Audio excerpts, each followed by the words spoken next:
আজও বাংলাদেশের অনেক আলেমকে জেলের মধ্যে বন্দি করে ফুড পয়জন দিয়ে, স্লো পয়জন দিয়ে তাদেরকে তিল তিল করে মেরে ফেলার ফন্দি নিয়েছিল এই জালিম সরকার। কথা বলেন ঠিক কিনা?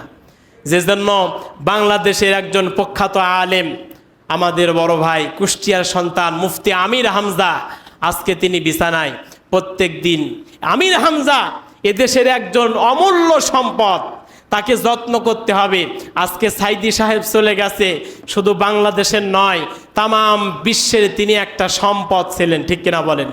আজ আমার ভাই আমির হামজা বিছানায় শায়িত কি জন্য? 30 বছর বয়স মাত্র, এখনই ডায়াবেটিস ধরে গেছে, কথা বলতে পারে না, চোখে ঝাপসা দেখে। বয়স তো 50-60 হয় নাই।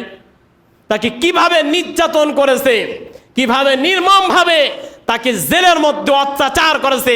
আমরা আল্লাহর কাছে দাবি জানাই,